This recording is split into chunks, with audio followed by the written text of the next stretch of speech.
हमारे सभी मित्रों को नमो नमः। मित्रों, स्वागत है आप सभी का आपके अपने चैनल में। मैं हूं संजीव कुमार कोहली और आज का यह वीडियो उत्तराखंड बोर्ड के कक्षा 10 के छात्रों के लिए एक बहुत महत्वपूर्ण वीडियो होने वाला है।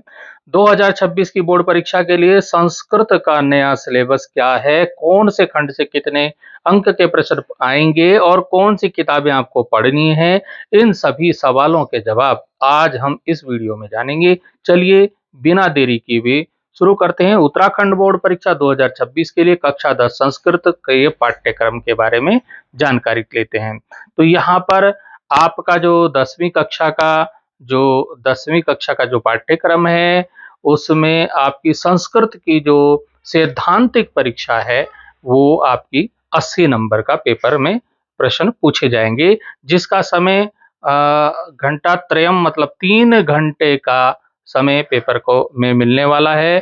पेपर को 4 खंडों में बांटा गया है। खंड क है अपठित अवबोधनम, जो कि 12 नंबर का इसमें इसमें आपके बिना पढ़े हुए कुछ संस्कृत के गद्यांश आएंगे, उन पर आपको प्रश्नों के उत्तर देने होंगे।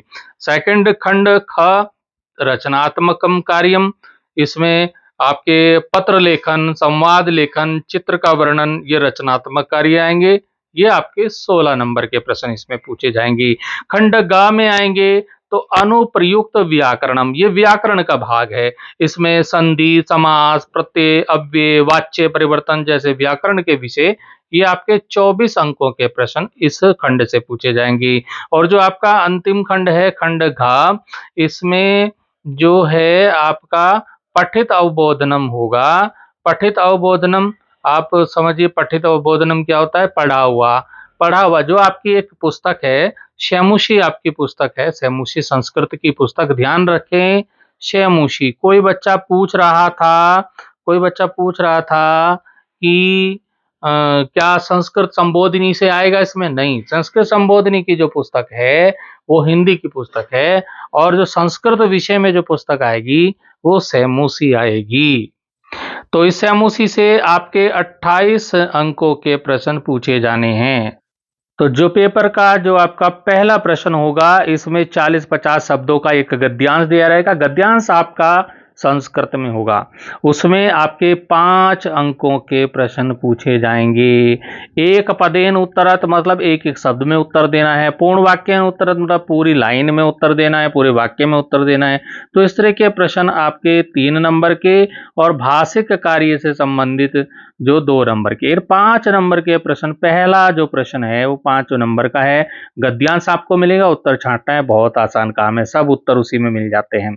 सेकंड वाला जो प्रश्न है वो 80 से 100 शब्दों का एक गद्यांश होगा, थोड़ा पहले वाले से बड़ा वाला गद्यांश होगा। सरल गद्यांश है, सरल कथा घटना कर वर्णन होगा उसमें, और उसमें भी आपको एक पद में उत्तर, पूर्ण वाक्य में उत्तर देने हैं, समुचित शीर्षक भी देना है। उस गद्यांश का शीर्षक, उसका नाम भी आपको देना है। भाषिक कार्य से संबंधित जो प्रश्न है वो आपका ये वाला जो गद्यांश है 7 नंबर का, पहला वाला गद्यांश 5 नंबर का, दूसरे वाला गद्यांश 7 नंबर का। 12 नंबर के प्रश्न आपके गद्यांशों पे होंगे खंड क में। जो आपका तीसरा प्रश्न होगा खंड ख से होगा, रचनात्मक कार्य से होगा। तो अभ्यास पुस्तक पर आधारित हो सकता है ये।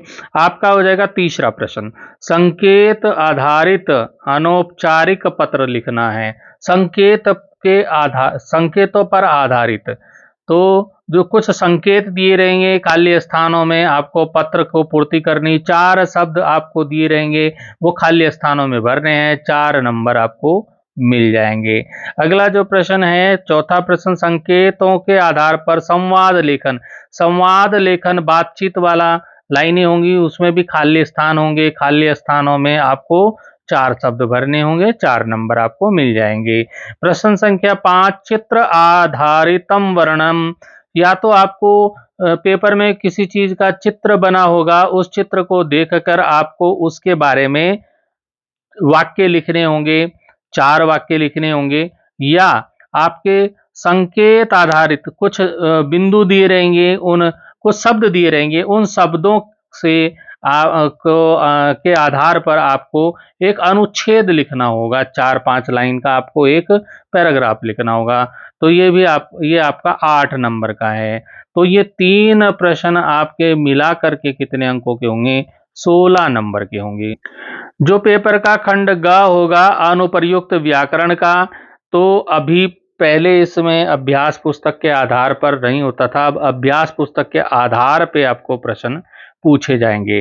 तो इसमें संधि कार्य होगी, जिसमें स्वर संधि आपकी पूछी जाएगी, व्यंजन संधि आपकी पूछी जाएगी और विसर्ग संधि। तो ये 3 संधियां और इनके जो अलग-अलग प्रकार होंगे, जैसे दीर्घ संधि, गुण संधि, वृद्धि संधि, यण संधि, अयादि संधि, पूर्व रूप संधि। तो ये संधियां जो हैं आपकी 3 नंबर के प्रश्न संधि से पूछे जाएंगे। ठीक है? तो ये 3 नंबर के प्रश्न तीनों संधि से, एक नंबर का स्वर संधि से, 1 नंबर का व्यंजन संधि से, 1 नंबर का विसर्ग संधि से। और पिछले साल के जो पेपर मैंने देखा था उसमें ये क्या आए हैं, बहुविकल्पीय प्रश्नों में दिए थे।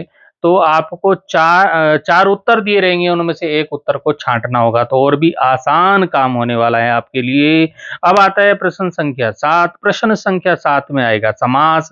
तो समास विग्रह और समास करके और समास विग्रह करके ये आपके 3 नंबर के प्रश्न इसमें से आएंगे। समास के लिए मैंने अलग से वीडियो बनाया है, उसको आप देखिएगा, जिसमें कि तत्पुरुष समास, कर्मधारय समास, द्विगु, द्वंद्व, बहुब्री और अव्यय भाव समास के बारे में बताया गया है। तो आपको क्या ये ध्यान रखें कि आपको हिंदी वाले समास नहीं लिखने हैं, यहाँ पर संस्कृत समास की बात हो रही है। संस्कृत समास, संस्कृत में ही समास विग्रह किया जाएगा। 8वां हमारा प्रश्न होगा प्रत्यय से। ये भी 3 नंबर के प्रश्न, 1-1 नंबर के 3 प्रश्न प्रत्यय पूछे जाएंगे। इसमें आपके कृदंत प्रत्यय, तद्धित प्रत्यय और स्त्री प्रत्यय। यहाँ पर तव्यत प्रत्यय, अन्यर प्रत्यय, सत्र, सानच इनको पढ़ लेना है। मतुप, इन, ठक, त्व, तल को पढ़ लेना है। और स्त्री प्रत्यय में आपको टाप और डीप प्रत्यय को पढ़ना है। नेक्स्ट हमारा क्वेश्चन 9वां जो प्रश्न होगा, अव्यय पदानी कथायाम अनुच्छेद संवादे अव्ययनाम प्रयोगा। तो कुछ अव्यय शब्दों का प्रयोग यानी कि खाली स्थानों में आपको भरना होगा। तो यहाँ पर अव्यय जैसे अपि, अति, इव, उच्चे, एव, कदा, कुतः, नूनम, पूरा, मा, इतस्ता, यत, अत्र, तत्र, यत्र, कुत्र, जो भी है ये आपको शब्द दिए रहेंगे, पेपर में दिए रहेंगे, 4-3-3 शब्द दिए रहेंगे और खाली स्थानों में भरना है। बिल्कुल आसान प्रश्न है। कुछ अव्यय और भी यहाँ पर दिए हुए हैं, यदा, कदा, इदानीं, सम्प्रति, यथा, तथा, यावत्, तावत्, विना, सहसा, स्व, हयेद, अधुना, वृथा, कदापि, शनैः, किमर्थम।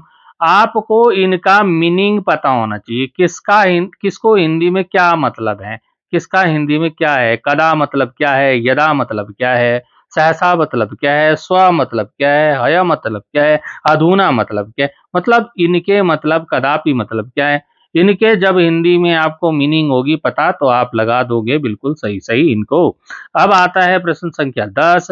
वाच्य परिवर्तनम केवल लट लकार, वाच्य परिवर्तनम करने को आएगा केवल लट लकार। हिंदी में आपने पढ़े होंगे कर्तृवाच्य, कर्मवाच्य पढ़े हैं, कर्तृवाच्य, कर्मवाच्य, भाववाच्य, वो ही यहाँ पर एक केवल यहाँ पे लट लकार में वाच्य परिवर्तन यहाँ करने को आएगा, लेकिन यहाँ संस्कृत में आएगा, बस इतना ध्यान रखिए।